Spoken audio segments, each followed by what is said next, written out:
Guess who I just met? Paul Palmieri.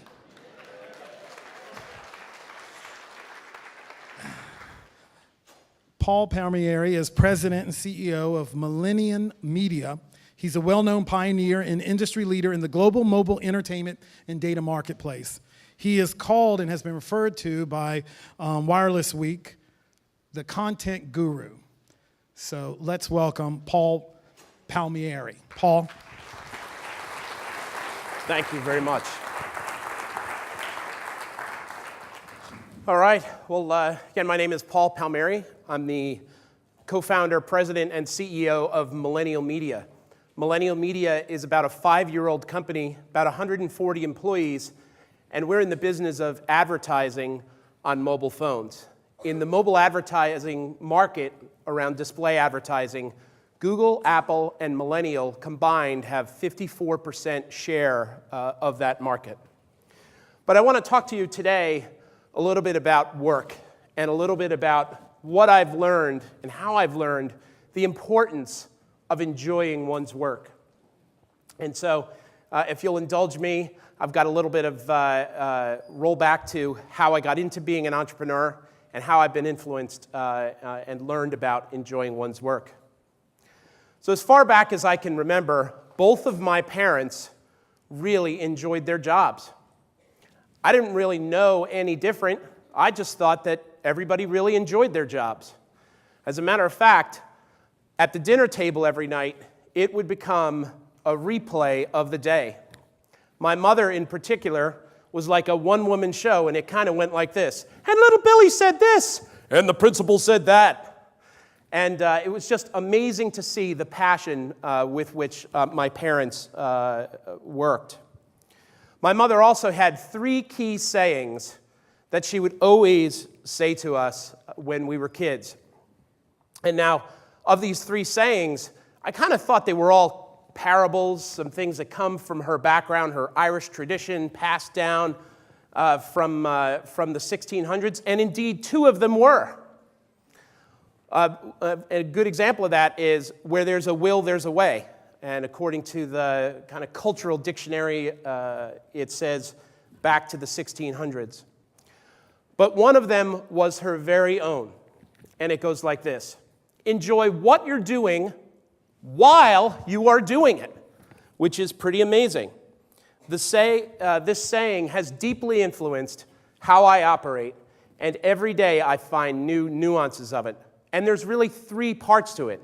1, enjoy what you're doing. Drink it in. Whether it's work, whether it's play, drink life in.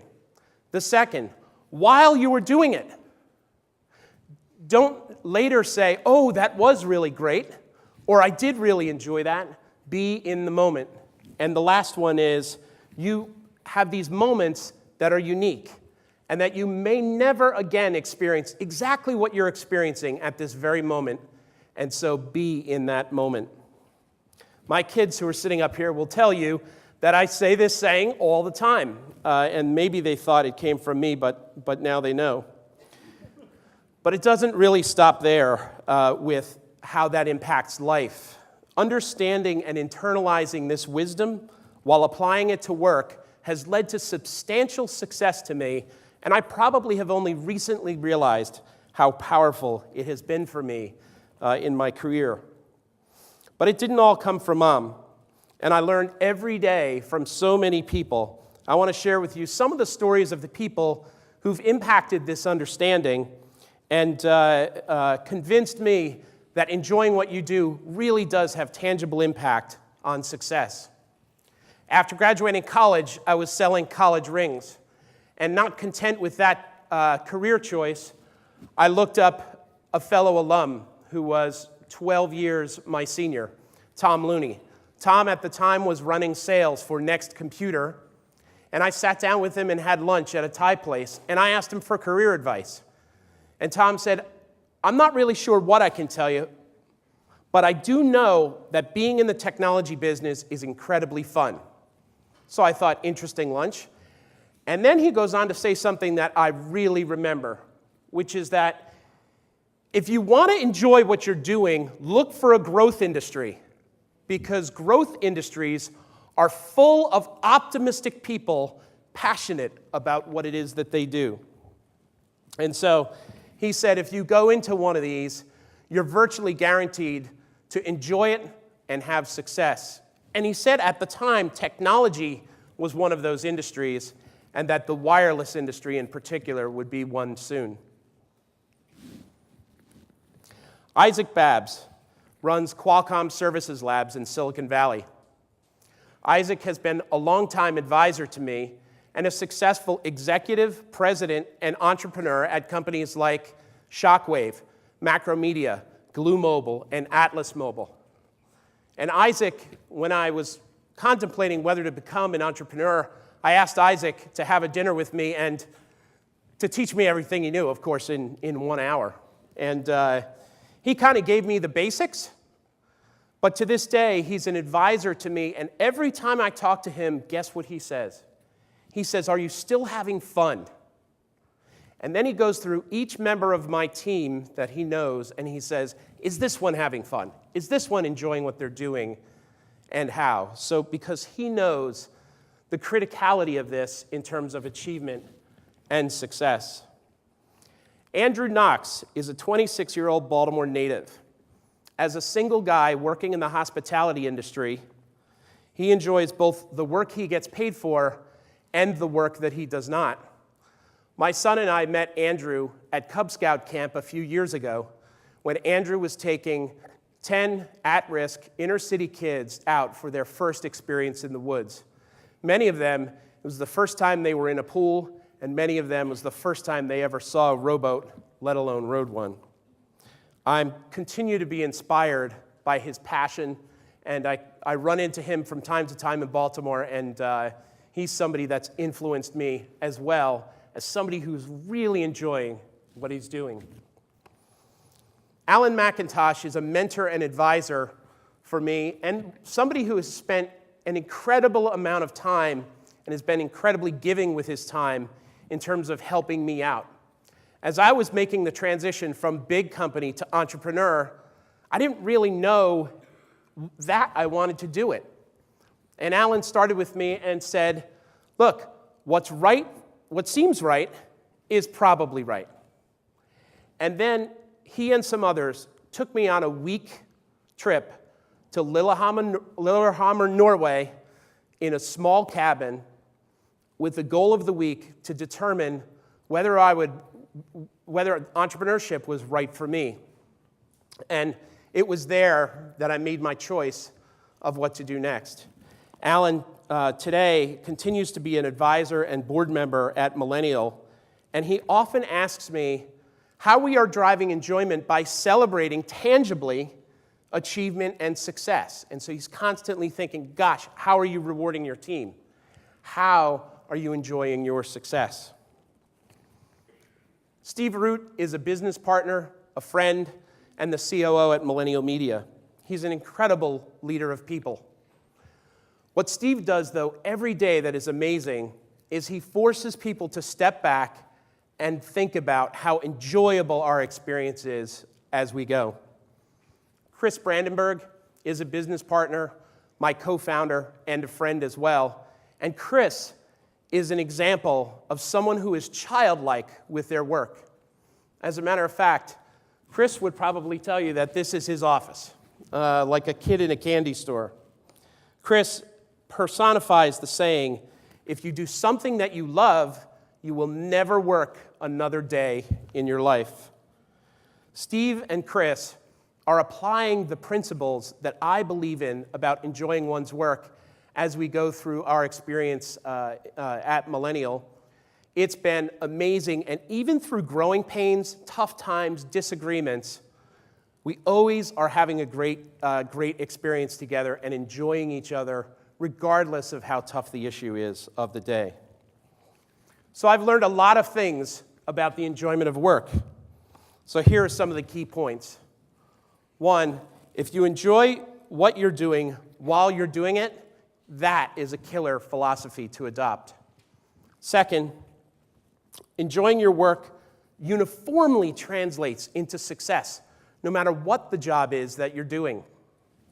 Third, enjoying your work can deliver peace of mind for you at home as well. Someone who's happy in their job is going to be happy at home, and that's just, I think, an amazing gift to give to your family.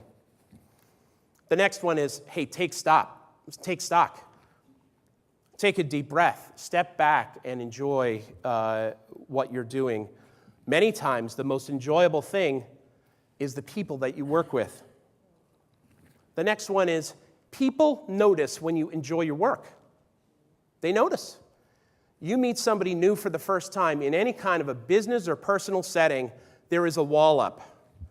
And it's that moment when you cross through that wall that the relationship becomes productive for business, that the friendship becomes codependent.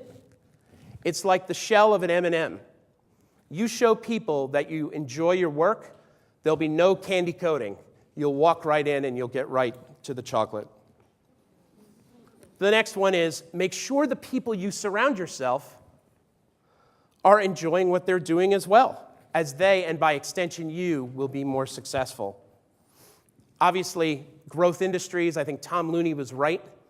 Growth industries are full of people who are optimistic and enjoying their work. And the last thing, which I'm going to spend a bit of time on here, is that if you're starting a company, one way where you can get an advantage over your competitors is make sure everybody in your company is having a great time and is enjoying their work. At Millennial, we have these core values, and the extent to which employees display these core values, there's incentive cash compensation at the end of the year.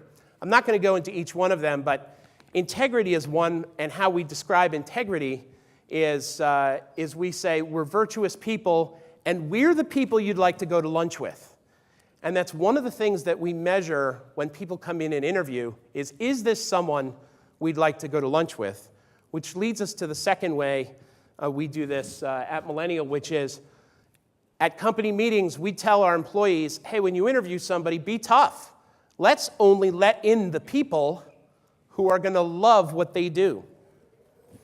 The third thing we do is we extensively use team offsites and reward and retreat meetings to stay aligned while learning how to enjoy each other informally. We also celebrate success and achievement, which I'll talk about in a minute, but we also connect with the community through the charitable work that we can do as a team. And we celebrate success, and whether that's omelets in the kitchen with an omelet cook, for 100 people to celebrate a product launch, or whether it's a trip for the entire company to the baseball game, or whether it's flying spouses in to our holiday party, we are committed to this path. So that's kind of what I learned, and how I'm applying the enjoyment of work to what we do at Millennial Media. And so I'll leave you with this question. Over the next 20 years, what percentage of your time will you be spending working? Now, if you're like me and you're sort of geeky about it, you're going to go and figure out the number. But I can tell you the number, and I don't really want to bring the crowd down with what that number is, but let's just say it's more than 50%, and you can discount it down to 50%. If you're going to be spending 50% of your time working, when are you going to have that moment where you go out and think about, like I did in this cabin in Norway, what's right for you? And who are those people in your business or your life who are going to talk to you about what the path might be for those options? And so what I would say is, wow, like a kid in a candy store, right? So make work the best it can be, and you will be the best you can be. Thank you.